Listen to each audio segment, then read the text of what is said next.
आज मैंने केंद्रीय पेट्रोलियम मंत्री हरदीप पुरी से बात की। उन्होंने अमेरिका में जो मीडिया जिस तरह से काम करती है, प्रोपेगेंडा फैलाती है भारत को लेकर कि अरे भारत रूस से खरीद रहा है, रूस से खरीद रहा है, इंडिया से नहीं, इंडिया पे प्रेशर बनाओ तभी तो रूस को साइड करेंगे। तो उन्होंने वहां बैठकर उस मीडिया को ऐसा ऐसा जवाब दिया कि बतौर भारतीय आपका दिल खुश हो जाएगा। मैंने आज उनसे कुछ सवाल पूछे हैं थोड़ी देर पहले, एक बार आपको सुनना चाहिए वो क्या डिटेल दे रहे हैं। और इस वक्त हमारे साथ बातचीत के लिए केंद्रीय मंत्री हरदीप पुरी जुड़ रहे हैं। सर, आपका बहुत बहुत स्वागत है न्यूज की पाठशाला में, और आपका बहुत बहुत धन्यवाद इसलिए भी कि आप इतनी मेहनत और लंबी फ्लाइट करके आए हैं और आपने तुरंत इस पर बातचीत के लिए हमें वक्त दिया, उसके लिए भी आपका बहुत धन्यवाद सर।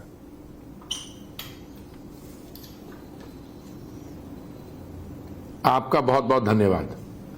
हरदीप जी, पहले तो हर भारतीय की तरफ से, चूंकि मैं वहां पर हूं नहीं, आपको एक वर्चुअल हग देना चाहता हूं सर। आपने जिस तरह से उस विदेशी चैनल के इंटरव्यू में भारत का पक्ष रखा और जितनी साफगोई से बातें रखी, हर भारतीय का दिल गर्व से भर गया है सर।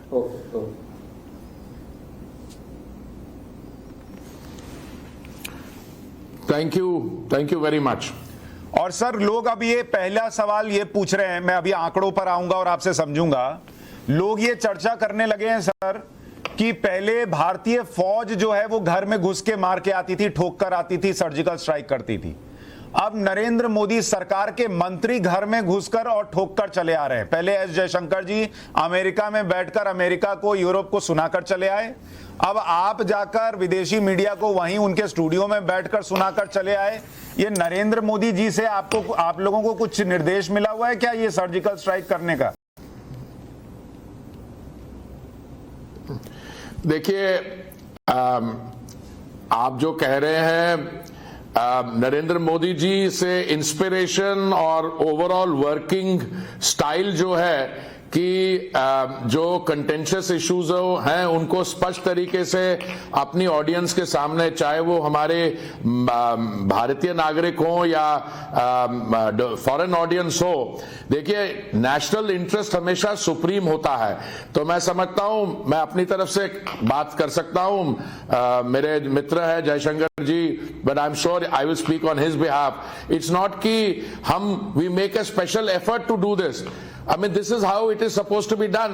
अब मैं जो आंकड़े हैं एनर्जी सेक्टर के, मैं उसके बारे आपके, अगर आप मुझे इजाजत दे तो मैं 1 मिनट में आपके साथ शेयर करना चाहता हूं। इस समय दुनिया में टोटल कंजम्पशन एनर्जी की, क्रूड ऑयल की, कोई 100 मिलियन बैरल्स एक दिन की, जिसमें से भारत जो है, हमारी कंजम्पशन 5 मिलियन बैरल्स है।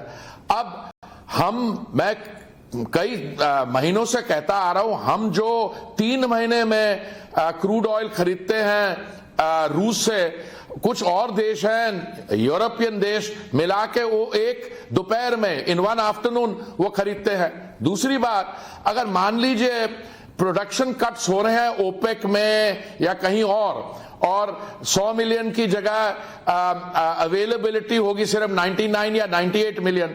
सपोजिंग जो देश रशिया से एनर्जी खरीद रहे हैं वहां से खरीदना बंद कर दें, तो वो तो जो बाकी अवेलेबल ऑयल है उस पर ज्यादा प्रेशर आएगा। तो अगर अभी $90 प्राइस है, वो तो प्राइस तो दाम तो उसका $200 चला जाएगा। दूसरी बात, अगर ये प्राइस कैप की बात करते हैं, मैं पूछता हूं मैं अपने इंटरलोक्यूटर से, अगर हंगरी जिसके पास तेल आता है थ्रू अ पाइपलाइन रूस से, या चाइना जिनको थ्रू पाइपलाइन आता है रूस से तेल, अगर उनको एग्जेम्पशन दे रहे हैं प्राइस कैप की, और जापान क्योंकि उसमें ज्योग्राफिकल प्रॉक्सिमिटी है, साखालिन के पास, उनको मिल रहा है, तो फिर प्राइस कैप किसके, whom is the price cap targeting? तो इन सवालों के जवाब नहीं है। मुझे लगता है कि इसमें समझ की थोड़ी कम है।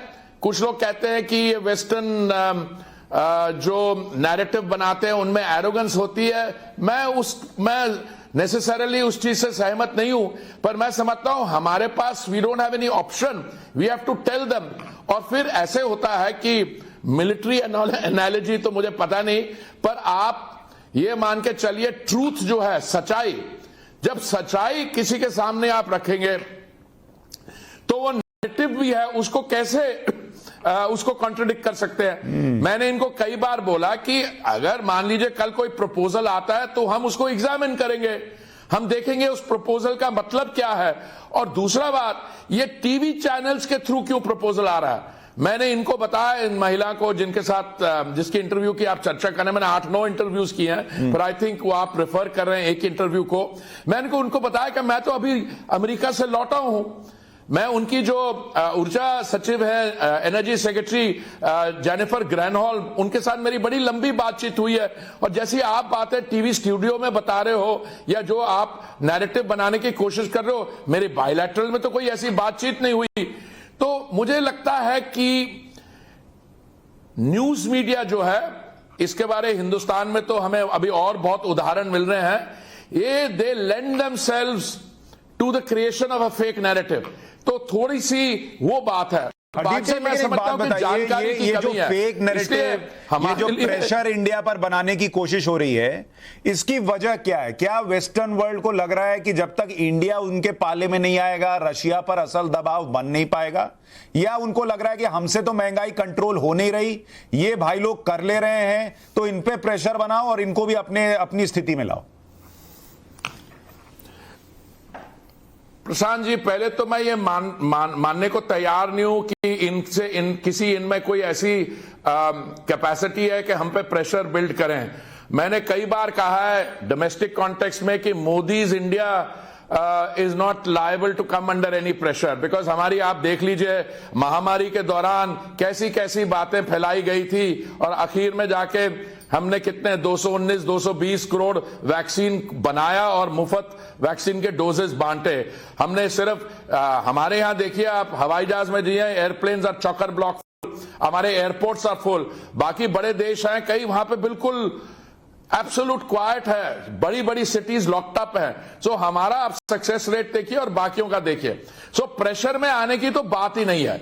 हमारे यहां क्या है कि ये वेस्टर्न ऑडियंसेस को या वेस्टर्न प्रेस को मैं ब्लेम इसलिए नहीं करता ज्यादा, क्योंकि हमारे बीच में कुछ अपने लोग हैं जो उनको मोदी जी की सरकार के खिलाफ, मोदी जी के पर्सनली खिलाफ और कुछ नहीं मिलता तो ऐसे मुद्दे उठा लेते हैं। तो इनको इंस्पिरेशन हमारे डिसेंटर्स और हमारे डिसग्रंटल्ड एलिमेंट से मिलती है। और ये जो फेक नैरेटिव की बात है, मैं तो अपने काम में देख रहा हूं, जब माननीय प्रधानमंत्री जी ने कहा कि सारा सेंट्रल विस्टा प्रोजेक्ट रीडिजाइन होगा और कर्तव्य पाथ बन गया, उसके दौरान देखिए हमने क्या करना पड़ा।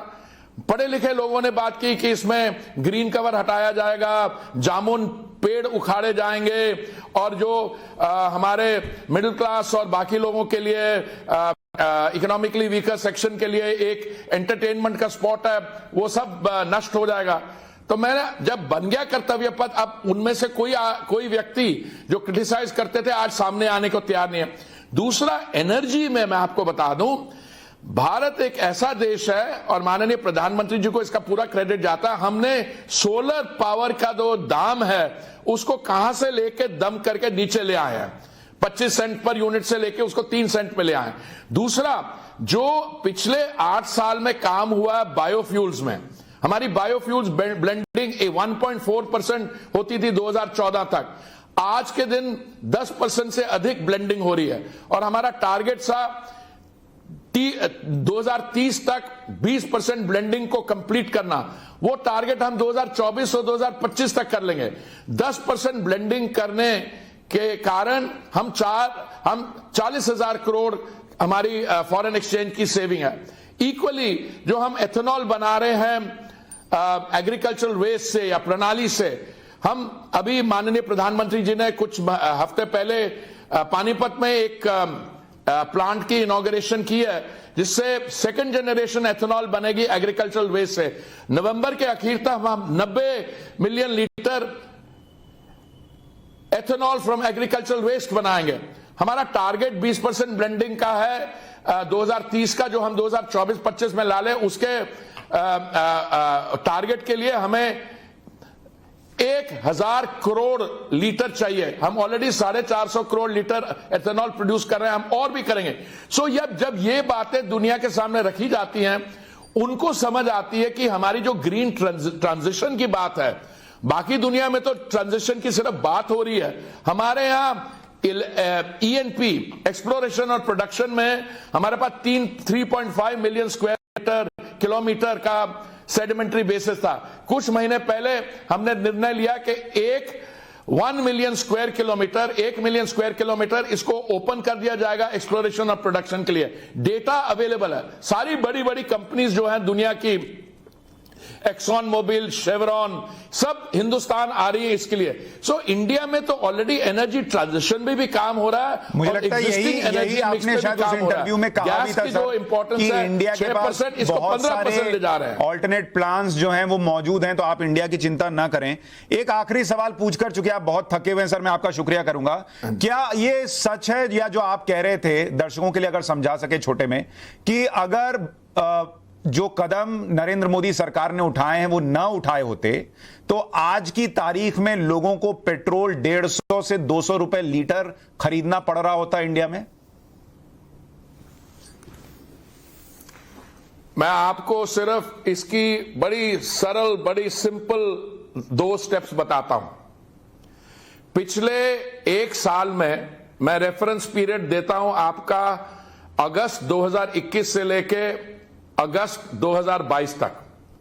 प्रशांत जी, इस समय 1 वर्ष के दौरान नॉर्थ अमेरिका में, यूनाइटेड स्टेट्स में, अमेरिका में और कनाडा में पेट्रोल का दाम बंक पे बढ़ा है।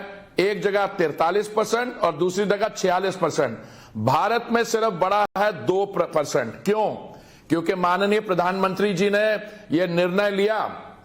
उन्होंने कहा कि हमारे यहां एक दिन में 60 मिलियन पीपल जाते हैं पेट्रोल पंप में अपने स्कूटर, 3 व्हीलर, अपनी गाड़ियों को भरवाने में, और हमारे यहां इसलिए उन्होंने कहा 2021 नवंबर में और मई 2022 में जो केंद्रीय सरकार एक्साइज ड्यूटी कलेक्ट करती थी, उस समय जब 80 करोड़ से ज्यादा हमारे भारतीय नागरिकों को दिन में 3 समय का ड्राई राशन दिया जा रहा था, उस समय केंद्रीय सरकार ने अपनी एक्साइज रेवेन्यू कम की नवंबर 2021 में और मई 2022 में। अभी आप देखिए तो क्या है, दैट्स व्हाई भारत में पेट्रोल प्राइसेस सिर्फ 2% बढ़े हैं। डीजल में छोड़िए, अब गैस पे आइए, गैस पे अंतर्राष्ट्रीय दाम बढ़े हैं 380%, हमारे यहां सिर्फ 70% बढ़े हैं। तो माननीय प्रधानमंत्री जी ने अगर ये नई कदम उठाए होते तो हमारे यहां भी 2% नहीं बनते पेट्रोल के दाम, वो 40, 50, 60% बढ़ते।